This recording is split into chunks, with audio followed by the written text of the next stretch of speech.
Estuvimos viendo entonces un poquito lo que era la arquitectura o la conformación externa de este órgano tan noble que es el corazón, que tiene una anatomía y una arquitectura bastante particular, con unas células musculares que son un poco diferentes a las células del resto del cuerpo, ¿no? Son células que son estriadas, pero que son distintas al músculo esquelético y que tienen unas conexiones entre sí bastante particulares y que se comunican entre esas células, ¿no es cierto?, a través de señales, podríamos decir, de tipo más bien eléctricas, se llaman sinapsis eléctrica. En vez de haber tantas señales de tipo químicas, hay más que todo señales eléctricas. Entonces el corazón se contrae y se relaja como un todo, se dice, cuando se estimula una parte, ese estímulo es como que viaja a lo largo de las células musculares, algunas que son realmente muy especializadas, entonces permiten que se contraiga y se relaje, ¿no es cierto?, como un todo, y eso es fundamental para ejercer sus funciones, que es el bombeo de la sangre. Entonces estuvimos viendo un poquito lo que era la conformación externa, el tema de los surcos que se veían desde afuera, y también estuvimos viendo un poquito, empezamos a ver qué orificios había o qué características había en cada lugar. Alcanzamos a ver un poco lo que pasaba a nivel de los atrios. Dijimos que, bueno, hablar de atrio y hablar de aurícula no es exactamente lo mismo, no es exactamente lo mismo. El atrio es la cavidad y la aurícula es básicamente un bolsillito, un divertículo o un apéndice, como dice ahí la presentación, un apéndice muscular que en su interior tiene músculos preparados también para contraerse. Esos músculos se llaman músculos pectinados. Bueno, eso es una parte del atrio. ¿Qué es lo que vamos a encontrar en el atrio? Esto realmente, si hubiésemos tenido la oportunidad de hacerlo un práctico, no tiene muchas dificultades, pero bueno, en los atrios, en este caso en el atrio derecho, que es donde desembocan, acuérdense, en la base están los atrios, desembocan venas desembocan en estas cavidades. En el atrio derecho van a desembocar las venas de la circulación mayor, o de la circulación sistémica, es decir, esa sangre que vuelve de todo el cuerpo, menos del pulmón, ¿no es cierto?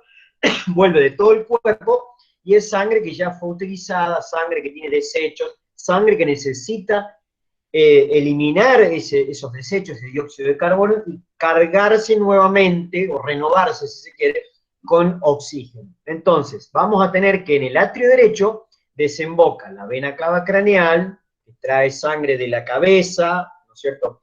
Sangre que ya pasó por la región de la cabeza, por todas las partes de la cabeza, no solamente la parte superficial, sino que también todo lo profundo, incluyendo también el cerebro, ¿no? También recolecta sangre que viene del cuello, de esa vena cava craneal, también recolecta sangre de los miembros torácicos y también de la parte craneal del tórax. Es decir, todo ese paquete de venas se va reuniendo, se va juntando para finalmente formar esta vena cava craneal que va a terminar en el atrio derecho. Y que se enfrenta casi en su desembocadura con la vena cava caudal, que trae toda la sangre de la parte caudal del cuerpo, desde los miembros pélvicos, la pelvis, la cola, el abdomen, las vísceras también que están ubicadas en cada una de estas cavidades, como también parte de la parte caudal del tórax. Así que toda esa vena cava caudal recolecta esa sangre y la va a devolver al atrio derecho al corazón. Ya explicamos que estas dos venas están prácticamente enfrentadas, la sangre no choca entre sí, la parte, digamos, el flujo craneal no choca con el flujo caudal porque justamente está interpuesta una estructura que sobresale desde el techo del atrio, que se llama tubérculo intervenoso, lo alcanzamos a mostrar. Bueno, eso hace que se desvíe la sangre hacia abajo, ¿sí? Que no choquen entre sí, porque si no eso generaría mucha turbulencia de sangre. Imagínense como que dos ríos se chocan entre sí, bueno, que hay casos, ¿no? Donde se chocan los flujos de agua, por ejemplo, en algún río, y bueno, eso genera turbulencia, ¿no es cierto?, que es terrible. Bueno, acá eso debe evitarse para, lógicamente, favorecer el funcionamiento, ¿no es cierto?, y la dinámica que tiene toda la sangre. Entonces, ambos flujos de sangre no se chocan entre sí porque está intercalado un tubérculo, una estructura, que desvía la sangre hacia abajo. Justamente abajo va a estar el orificio atrioventricular derecho, que es un orificio de gran tamaño y que justamente ese orificio va a estar ocupado por una de las 4 válvulas. Recordemos que, bueno, después lo vamos a ver de nuevo, pero en el corazón tenemos 4 válvulas. Las atrioventriculares, una derecha, en este caso, que va a estar ocupando el orificio atrioventricular derecho, esa válvula se llama así, válvula atrioventricular derecha, ya vamos a ver algunos nombres alternativos que tiene.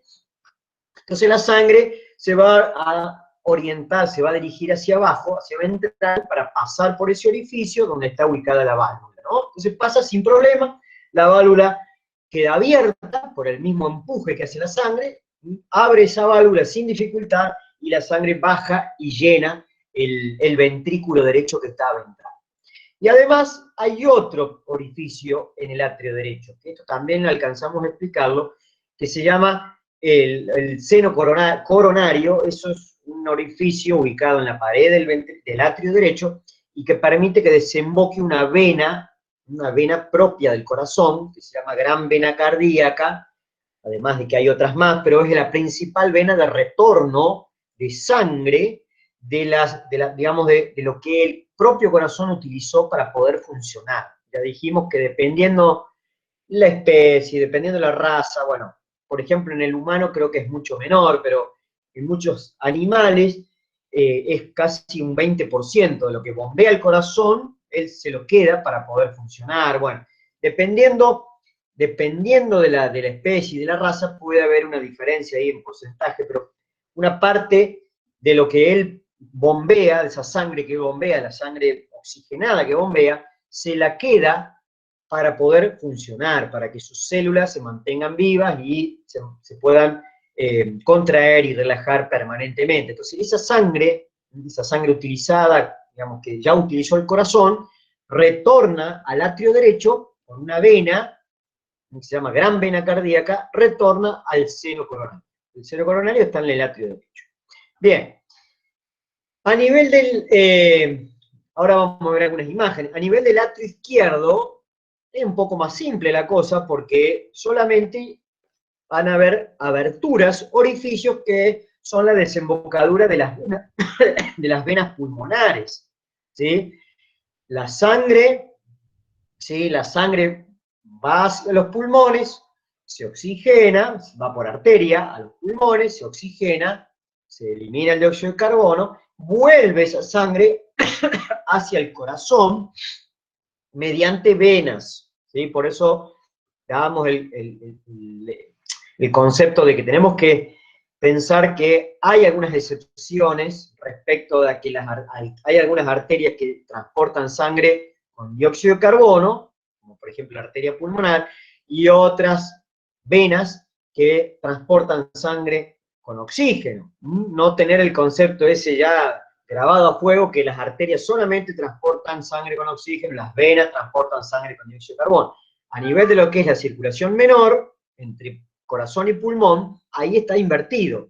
La arteria pulmonar lleva sangre con dióxido de carbono, porque viene desde el ventrículo derecho, y las venas pulmonares retornan hacia el corazón con oxígeno, ¿sí? Esa es la idea. Entonces, ¿qué es lo que pasa? Al atrio izquierdo van a retornar entonces estas venas desde los pulmones, desde ambos pulmones, con sangre cargada con oxígeno, ¿sí? Una gran cantidad de sangre cargada con oxígeno. Bueno, por eso ahí en el atrio izquierdo vamos a encontrar una cantidad variable de orificios, pueden ser 5, 6, 7, dependiendo la cantidad también de lóbulos que tengan los pulmones, va a variar la cantidad de venas pulmonares. No hay una sola vena pulmonar, ni tampoco hay solamente dos, una de cada pulmón, sino que son varias venas que retornan al atrio izquierdo del pulmón. Bueno, de la misma manera que en el atrio derecho, el atrio izquierdo también tiene su propia aurícula, es decir, su propio bolsillito muscular o apéndice muscular, y tenemos que pensar que esto se repite también de la misma forma, que entre el atrio y el ventrículo vamos a encontrar nuevamente, acá debería decir orificio más que válvula, pero bueno, acá debería decir orificio atrioventricular izquierdo, que sí está ocupado por la válvula, pero bueno, estamos hablando de orificio. Ahora después vamos a ver las válvulas, qué son, cómo se mueven, por qué se mueven así y demás. Pero bueno, entonces en el atrio izquierdo tenemos los orificios de las venas pulmonares y abajo, en el atrio izquierdo, va a estar el orificio atrioventricular izquierdo, ¿sí? Que va a estar ocupado por la válvula atrioventricular izquierda, ¿sí? Que es una estructura muy similar a la del lado derecho. Hay muchas cosas parecidas acá, no es que es terriblemente distinto entre el lado derecho y el lado izquierdo del corazón, sino que hay muchas cosas repetitivas. Bueno, acá estamos viendo un poco, aunque es media difícil la imagen, el atrio derecho, ¿sí? El atrio derecho se le ha hecho una ventana, acá se abrió, se hizo una ventana, se cortó. Acá estoy tratando de más o menos delimitar la abertura. Esto es la vena cava craneal, que viene desde la parte craneal del cuerpo. Ahí está la vena cava caudal, que viene desde la parte caudal del cuerpo.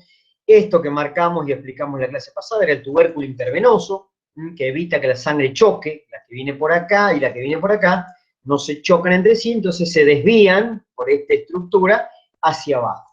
Y ahí abajo estamos observando el gran orificio atrioventricular. Fíjense que es un orificio grande, ¿no? Entre atrio y ventrículo son orificios grandes que permiten el paso, por una cuestión ya de gravedad, ¿no? Pasa fácilmente la sangre, desde arriba para abajo pasa sin problema. Entonces, la sangre que retorna de la circulación mayor va entrando al atrio y sigue su recorrido para ingresar al ventrículo, en este caso al ventrículo derecho.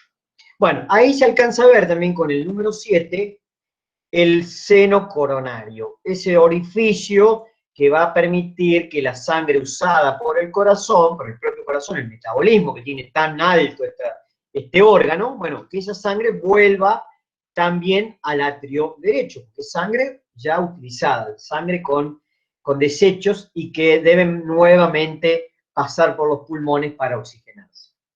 Bueno, y acá en la punta, en el extremo acá con el número 8, ¿sí? Está abierto, se hizo también una abertura, ¿no? Se ve la aurícula derecha.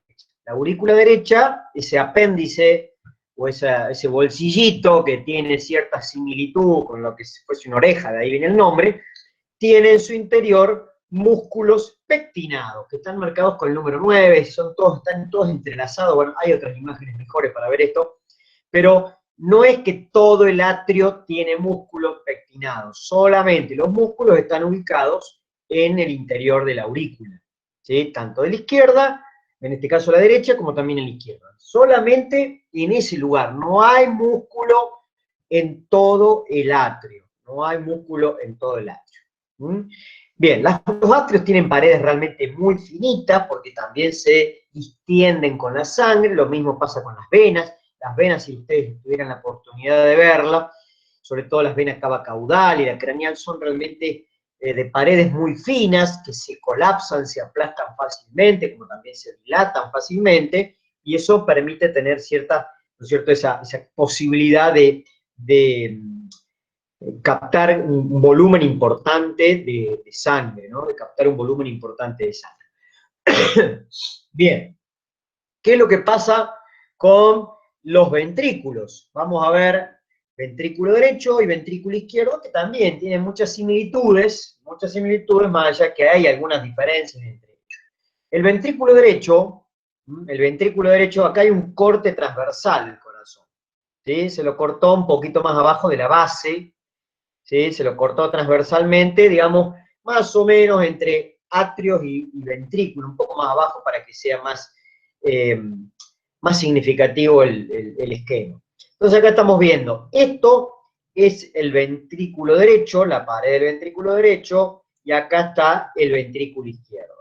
Este es el ventrículo izquierdo. Así, esto sería craneal, esto sería más bien caudal, derecha e izquierda. Así es como estaría en el animal, ¿no? Ven que está medio como inclinado, esto no está así perfecto, sino que está medio inclinado, hay un porcentaje importante del corazón desplazado hacia la izquierda del plano medio, ¿sí? Que eso es parte también de la descripción de este órgano. Entonces, el ventrículo derecho, si ustedes se fijan, está más que todo en la parte craneal y más que todo volcado un poco hacia la derecha, el plano medio, ¿sí? No forma el vértice. Fíjense en este corte, que no es un corte transversal, sino que es un corte más bien intentando que haya pasado por el medio el corte anatómico. Esto que estamos observando es un corte más o menos mediano, corte mediano, más allá que el corazón no está justamente en el medio, pero se trató de cortar como a la mitad. Entonces acá estamos viendo ventrículo derecho, fíjense que forma como un bolsillo, no llega a formar el vértice, esto es el vértice, ahí dice apex, pero es lo mismo hablar de vértice que apex, y fíjense que el ventrículo derecho, como decía la diapositiva anterior, no llega hasta el vértice, no forma el vértice del corazón.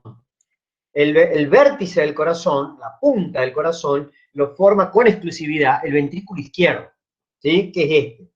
Acá también se puede ver, yo creo que es bastante claro, por ahí no es tan distinto, no es tan distinto en los pequeños animales, pero también se nota un poquito, el grosor de la pared del músculo cardíaco. ¿Sí? Acá se ve claramente el grosor del miocardio del lado del ventrículo, digamos, del ventrículo derecho, y el grosor del miocardio del ventrículo izquierdo. ¿Por qué ocurre eso? Es algo bastante de sentido común, no hay que ser ningún científico para darse cuenta por qué uno tiene pared más gruesa. ¿Qué creen ustedes?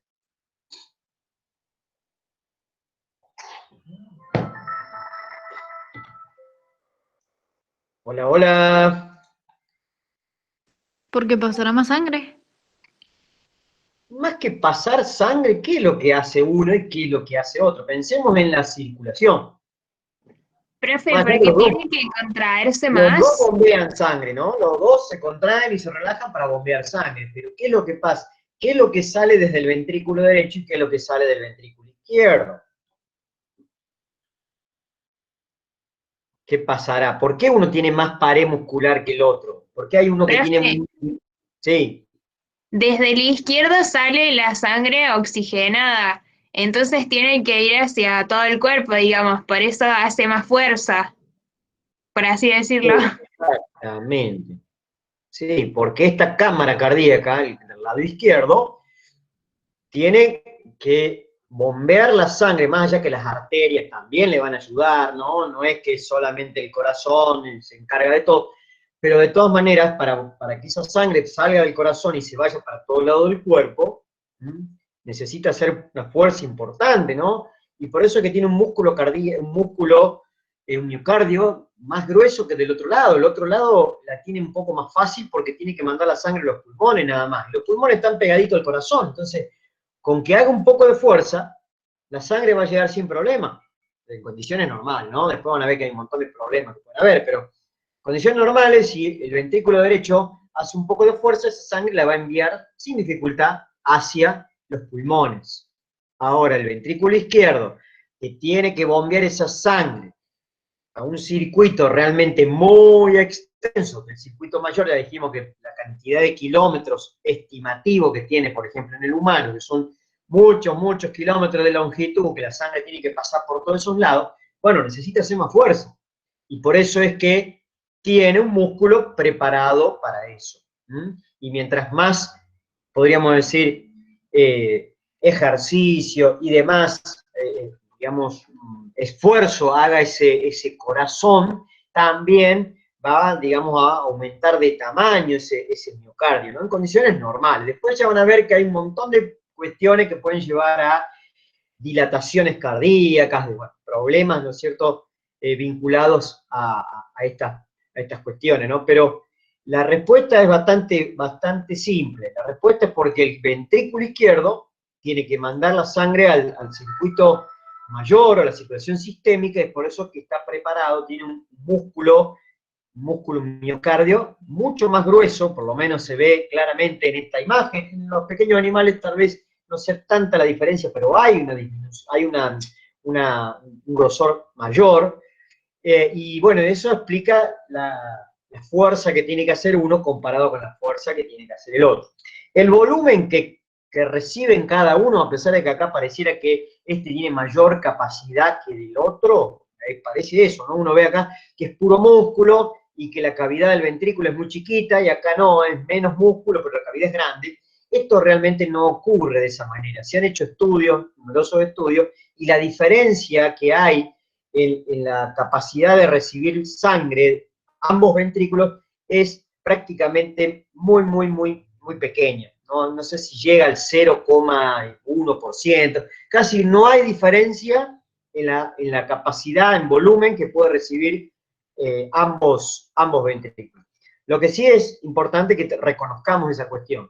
El ventrículo derecho tiene una pared, un miocardio más fino, un músculo más fino, y que no llega a formar el vértice, es como un bolsillo que queda colgado ahí del otro ventrículo. Esto que estamos observando acá, todo esto, es lo que se denomina tabique, ¿sí? Tabique interventricular.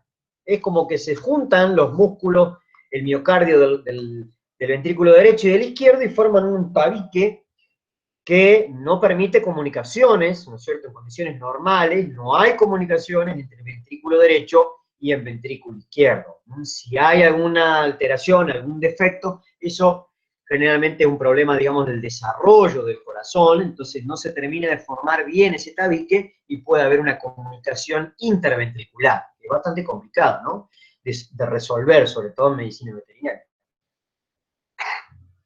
Bueno, entonces, acá estamos viendo el ventrículo derecho, ¿sí? Que cuando uno lo observa al corte transversal, fíjense que tiene una forma más o menos como una media luna, comparado con este que a la sección, cuando uno lo corta transversalmente, es más bien circular. Este es como un bolsillo que queda como colgando del ventrículo izquierdo, no llega a formar el vértice del pulmón, del corazón, perdón, y además tiene un músculo, un miocardio bastante más fino que del lado izquierdo.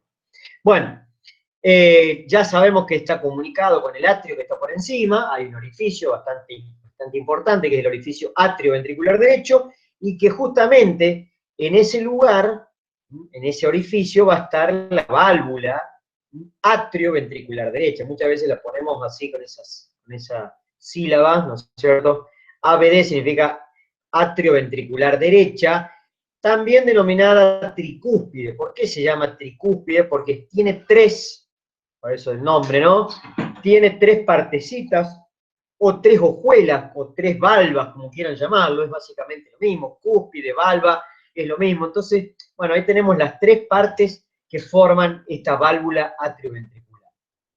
Y además, desde el ventrículo izquierdo, desde el ventrículo derecho, emerge el tronco pulmonar, ¿sí? Que es esa arteria que surge desde el ventrículo derecho y que se va a dividir rápidamente en dos arterias pulmonares, una para el pulmón derecho, otra para el pulmón izquierdo. Se llama tronco pulmonar.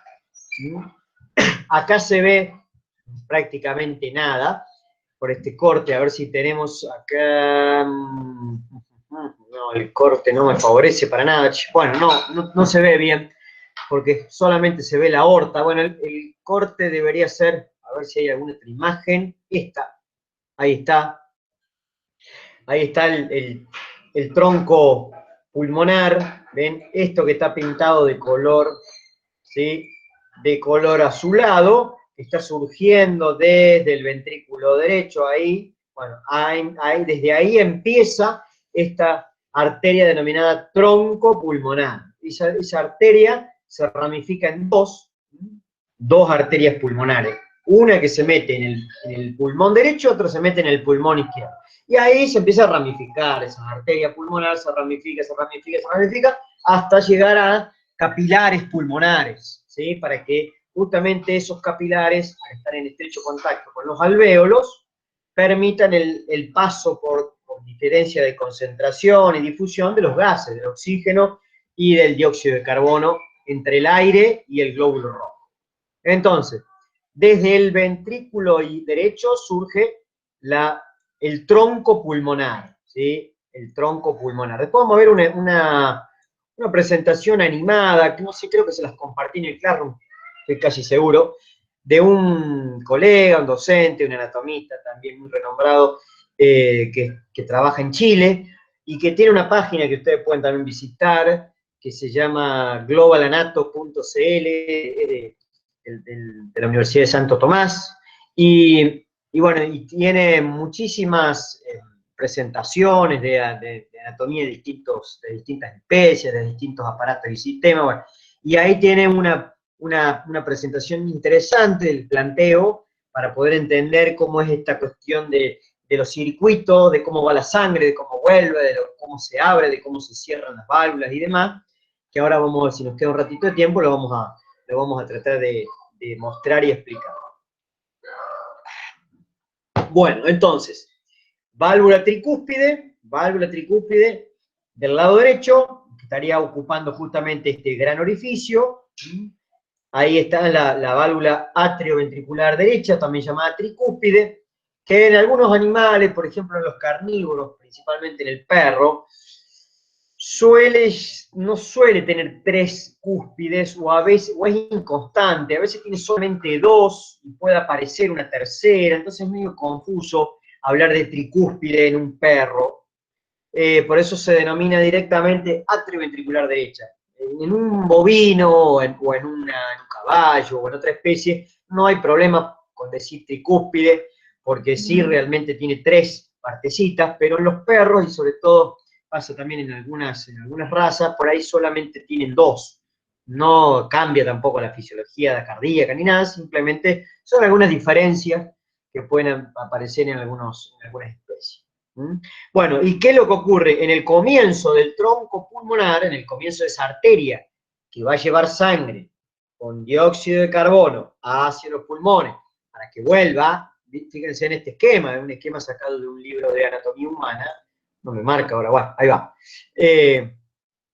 Desde el ventrículo, acá desde el ventrículo derecho sale el tronco pulmonar, ahí lo tenemos, el tronco pulmonar se ramifica en 2 arterias, ¿sí? Izquierda y derecha. Esa arteria, lógicamente, va a entrar a los pulmones, se va a ramificar hasta su máxima expresión, hasta llegar a capilares, ¿no es cierto?, de muy pequeño calibre y de paredes muy, muy chiquititas y muy finitas, que están justamente en estrecho contacto con los alvéolos. Los alvéolos son esos saquitos microscópicos que tenemos en las ramificaciones terminales del sistema de conducción de aire. Entonces, en esos alvéolos, en esos pequeños saquitos, ¿no es cierto?, es donde se va a realizar el intercambio de gases. Entonces, una vez que ocurre eso, y el glóbulo rojo capta el oxígeno del aire y que entrega el dióxido de carbono, ¿no es cierto?, para que sea eliminado en la expiración, cuando sale el aire,